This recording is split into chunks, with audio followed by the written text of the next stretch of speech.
அன்பு உறவுகளுக்கு வணக்கம்.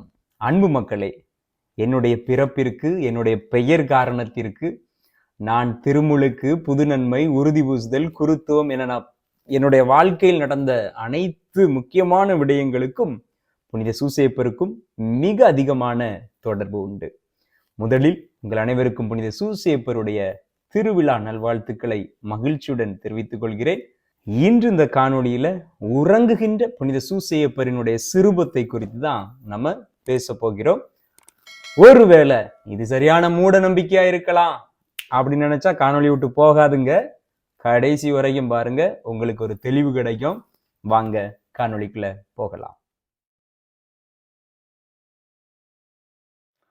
அன்பு மக்களே, உங்களுக்கு பிடித்த புனிதர் யார் அப்படிங்கிறத கொஞ்சம் நீங்களும் கேட்கணும். உங்களுடைய பிள்ளைகளிடமும் இன்று இந்த கேள்வியை நீங்க கண்டிப்பாக கேட்கணும். ஏன்னா நமக்கு இன்னைக்கு உனக்கு பிடிச்ச நடிகர் யார் அப்படின்னு சொன்னா நம்ம பிள்ளைகள் வேகமா பேர் வரிசையா அடிக்கிட்டு போவாங்க. ஆனா புனிதர்கள் யார் அப்படின்னு சொன்னா சொல்ல தெரியலதான், அசிங்கம் தான் நமக்கு. கண்டிப்பாக நமக்கான ஒரு பேட்ரன் செயின்ட், ஒரு பாதுகாவலர் புனிதர் இருக்க வேண்டும். அவர்தான் நம்மை தொடர்ந்து பாதுகாக்க வேண்டும் அப்படிங்கிறத உங்களுடைய குழந்தைகளுக்கு நீங்க சொல்லக்கூடிய கடமையில் இருக்கிறீர்கள் ஒவ்வொரு பெற்றோர்களும். அப்ப எனக்கு பிடித்த முதன்மையான புனிதர் யார் அப்படின்னு சொன்னா அது புனித சூசேப்பர். நான் இன்னொரு காணொளியில சொல்லியிருப்பேன் எனக்கு பிடிச்ச 2வது புனிதர் யாருன்னு சொல்லிட்டு. தெரிந்தவங்க முடிஞ்சா கீழே கமெண்ட்ல சொல்லுங்க. உங்களுடைய முதல் புனிதர், முதன்மையான புனிதர் உங்களுக்கு பிடித்தது யார் அப்படிங்கிறதையும் கீழே கமெண்ட்ல சொல்லுங்க. நீங்க சொன்னா நம்ப மாட்டீங்க, ஆனா இது உண்மை. நான் இன்னைக்கு இந்த இடத்துல உட்கார்ந்து ரோமையில இருந்து பேசிக்கிட்டு இருக்கிறேன் அப்படின்னா அதற்கு ஒரு முக்கியமான காரணம் இந்த உறங்கு நிலையில் இருக்கிற புனித சூசேப்பருடைய சிறுபம்.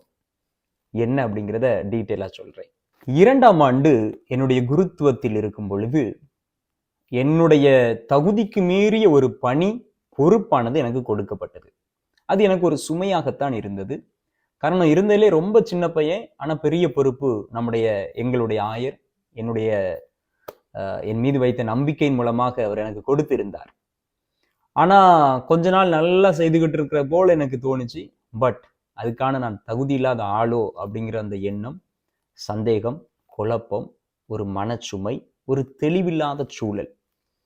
அப்போ எனக்கு படிக்க போலாம், படிக்க போயிட்டு என்னை தகுதியாக்கிக்கிட்டு அந்த பணியை மீண்டும் செய்யலாம் அப்படிங்கிற அந்த ஒரு எண்ணத்துல ஒவ்வொருவருக்குமே நம்முடைய வாழ்க்கையில யாராவது ஒருத்தர்கிட்ட நம்ம பேசும்பொழுது ஒரு தெளிவு கிடைக்கும் அப்படின்னு சொல்லிட்டு, அப்ப எனக்கு அப்படி ஒரு சீனியர் பிரீஸ்ட் எங்களுடைய மறை மாவட்டத்துல தான் ஒருத்தர் உண்டு. அவர்கிட்ட நான் கேட்கிறேன். கேட்கும் பொழுது பொதுவாகவே நிறைய விடயங்களை அவரோடு டிஸ்கஸ் பண்ணி என்ன அவர் வழி நடத்துவது உண்டு. அதே போல அவர் வழி நடத்தும் பொழுது அவரும் ரோமையில தான் படிச்சாரு. அப்ப நான் அவர்கிட்ட சொல்லிட்டு, நான் ரோமையில போய் படிச்சுட்டு வந்தா கொஞ்சம் என்னை தகுதிப்படுத்தியது போல இருக்கும் அப்படின்னு சொல்லிட்டு நான் அவர்கிட்ட பேசுறேன். அப்ப அவர் சொல்றாரு, வளன், நீ நம்ப மாட்ட, எனக்கு ரோமையில போறதுக்கு போது எவ்வளவு பிரச்சனைகள் இருந்ததுன்னு உனக்கு தெரியும். இன்னைக்கு உனக்கு இருக்கிற பிரச்சனைலாம் ஒரு பிரச்சனையே கிடையாது. ஆனா எனக்கு அவ்வளவு பிரச்சனைகள் இருந்து, ஆனா நான் என்ன செஞ்சேன் அப்படின்னா, நீ ஒருவேளை இது ஒரு மூட நம்பிக்கைன்னு தான் நினைப்ப, பட் இருந்தாலும் நான் சொல்றேன், நீ முடிஞ்சா ட்ரை பண்ணி பாரு அப்படின்னு அவர் ஏன்ட சொன்னார். அப்ப அவரு சொன்னது ஒரு சின்ன துண்டுல அவருடைய ஆசைகள், அவருடைய எண்ணங்கள், அவருடைய கனவுகள். எல்லாருக்கும் கனவுகள் இருக்கும் இல்லையா? எல்லாருக்கும் கனவுகள் இருக்கும். எதிர்காலத்தை குறித்து, திருச்சபை குறித்து, மக்களை குறித்து கனவுகள் இருக்கும்.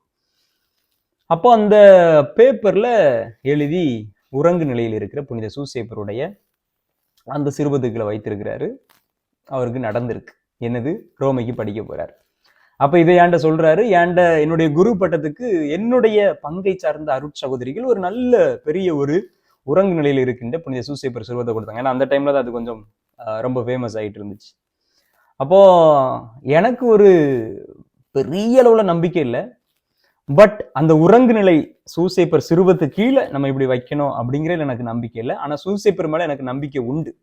ஏன்னா நான் ஏற்கனவே சொன்னேன், சின்ன வயசுல இருந்து சூசேப்பர் தான் எல்லாமே நமக்கு அப்படிங்கிற மாதிரி வளர்ந்த ஒரு ஆள் நான்.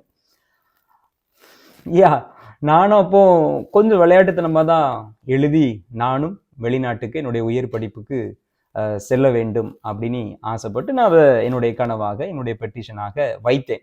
ஏன்னா அவ்வளவு பிரச்சனைகள், ஒரு குழப்பமான சூழல் எல்லாம் இருந்தது அந்த நிலைமையில.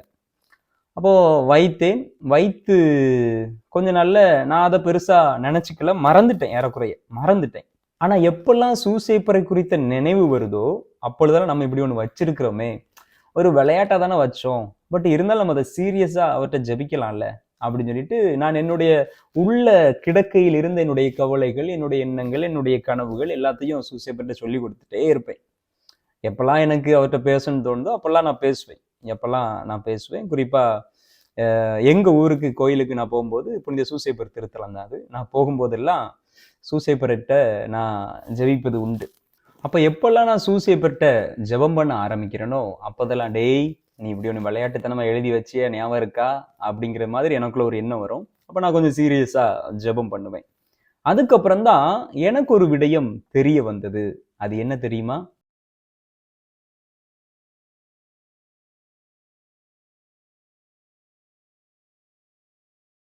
இந்த பக்தி முயற்சியை ஆரம்பித்து வைத்ததே நம்முடைய திருத்தந்தை பிரான்சிஸ் அவர்கள் தான். அவங்க அர்ஜென்டினால குருவானவராக இருக்கும் பொழுது இருந்தே அவரோடு இருந்த ஒரு சிறுபம் தான் இந்த உறங்கு நிலை சூசேப்பருடைய சிறுபம்.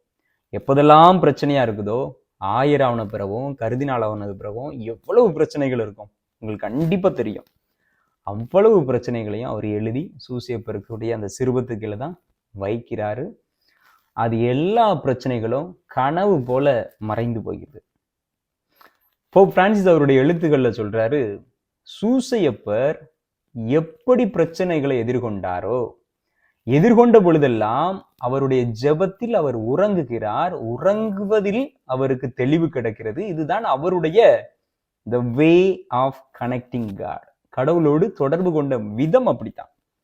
அப்ப எப்பொழுதெல்லாம் அவர் தூங்குறாரோ, தூங்கும் போது அவருக்கு ஒரு கனவு வருது, கனவுல விடை கிடைத்த பிறகு எவ்வளவு பிரச்சனைனாலும் பனி சூரியன் பட்ட உடனே எப்படி மறைந்து போகுதோ அதே போல அவர் எழும்பும் பொழுது அந்த விடயங்கள் எல்லாம் மறைந்து போகிறது. எவ்வளவு பிரச்சனைகள் வந்தாலும் அதை அடித்து நொறுக்கி துண்டு துண்டாக சிதறடிக்கப்படுகிறது, பாதை தெளிவாகிறது, நினைத்த காரியம் கடவுளுடைய திருவுளத்தின்படி மிக சிறப்பாக நடக்கிறது அப்படின்னு பிரான்சிஸ் அவர்கள் அவருடைய எழுத்துக்கள்ல எழுதுறாங்க.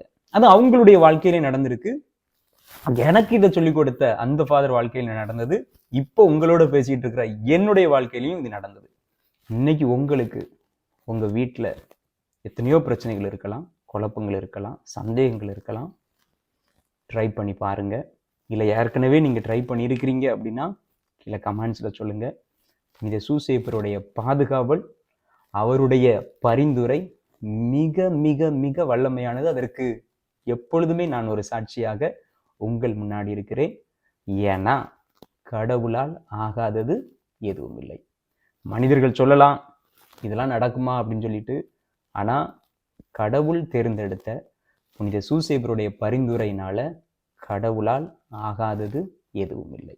இதை நீங்க கண்டிப்பா மற்றவர்களோடு பகிர வேண்டும். யாரெல்லாம் இன்னைக்கு துன்பத்துல இருக்கிறாங்க, கஷ்டத்துல இருக்கிறாங்க, கவலைகள் இருக்கிறாங்க, குழப்பத்துல இருக்கிறாங்க, என்ன செய்யன்னு தெரியாம இருக்கிறாங்க, நிறைய ஆண்டுகள் கேட்டது எனக்கு கிடைக்கல அப்படின்னு சொல்லிட்டு இருக்கிறாங்கன்னு நீங்க நினைச்சீங்க அப்படின்னா அவங்களோடு இந்த காணொலியை நீங்க கண்டிப்பாக பகிர்ந்து கொள்ளுங்கள். காணொலிக்கு முதல் முறையா வந்திருக்கீங்க அப்படின்னா ஷேர் பண்ணுங்க. ஏற்கனவே சொன்னது மாதிரி உங்களுடைய பிள்ளைகளுக்கு ஒரு ஃபேவரட் செயின்ட், ஒரு பிடித்த புனிதர், ஒரு பாதுகாவலர் யார் அப்படிங்கிறத சொல்லி கொடுத்து வளருங்க. அந்த பாதுகாவலருடைய பரிந்துரை அந்த குழந்தைக்கு இறுதி மூச்சு வரை இருக்கும் அப்படிங்கிறத மறந்து விடாதீர்கள். எஸ், இணைந்திருப்போம், விழித்திருப்போம், ஜெபித்திருப்போம். God bless you.